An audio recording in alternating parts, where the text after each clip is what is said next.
नवी मुंबईतील महानगरपालिकेचे आयुक्त डॉक्टर कैलास शिंदे यांनी नवी मुंबईतील सखल भागात पाणी साचले त्या भागाचा दौरा केला व अधिकारी आणि ठेकेदारांना निर्देश दिले की तातडीने ज्या ठिकाणी पाणी साचत आहे ताबडतोब त्या ठिकाणचा गाळ काढून नाले साफ करण्यात यावे।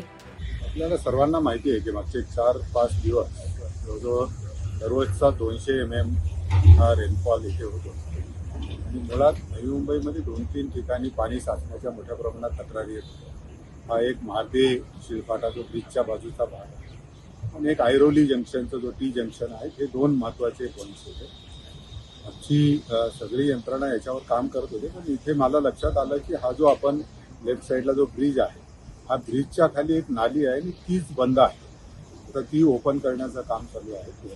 त्याच्यामुळे मला वाटतं की हे दुसरा जो आहे की MIDCने जे ड्रेन बांधली त्याच्यावरची खालची ड्रेनच्या वर आणखीन एक ड्रेन फक्त मेशनरी वॉल टाईप आपण विटाचं बांधकाम केलं तर ड्रेन खाली राहिली, त्यामुळे त्याच्यामध्ये पाणी जात नाही। आज तोही ब्रेक करून केला। मला वाटतं ह्या दोन्ही त्याच्यामुळे आपल्याला इथं आता पाणी साचण्याचा प्रकार जो आहे तो बंद होईल आणि टी जंक्शनलाही जिथे पाणी वरून येत होतं आपण तिथे ऑलरेडी पंप लावले, आणखीन जास्तीचे ड्रेन होल तयार झाले आणि तिथले आता पाणी निघून गेलेलं आहे।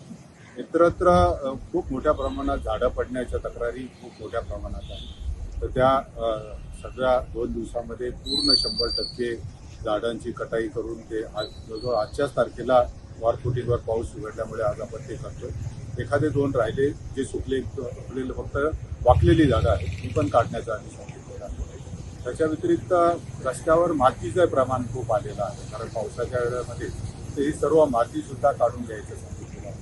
कुठेही मॅनहोल ओपन राहणार नाही हेही आपल्याला सांगितलं आणि ज्या ज्या ठिकाणी लहान मोठे आता खड्डे पण तयार व्हायला लागलेले आहेत रस्त्यावर, हेही लगेच आपल्याला 2 दिवसामध्ये सगळे बंद करून सगळं त्याच्यावर पण आपण उपाययोजना सांगितलेलं आहे की मला खात्री आहे की ह्या 2 दिवसामध्ये पूर्ण जो काही 4 दिवसाचा 5 दिवसाच्या पावसाने जे काही रस्त्यावर आलेले अडचणी आहेत त्या दूर होतील। रस्त्याच्या बाजूची झाडांची जी वाकलेली आहेत किंवा काही पडलेली आहेत ती सुद्धा आपण क्लिअर करतो आणि हे जे 2 मुख्य वॉटर लॉगिंग पॉईंट होते ते सुद्धा आपण क्लिअर करतो। नागरिकांना आपण सगळ्या नागरिकांनी खूप सहकार्य केलं, मी त्यांचा खरोखर धन्यवाद मानतो, परंतु झाडं पडण्याचं प्रमाण किंवा पावसाबरोबरच हवाई 60 ते 70 ताशी वेगाने वारे पण वाहतात, त्यामुळे पावसामध्ये एकदा झाडाचं वजन वाढलेलं असतं त्यावेळेस पाऊस येतो, त्यामुळे काही फांद्या पडण्याचे आहे। त्यामुळे मला मी आपल्याला सर्वांना विनंती करणार आहे की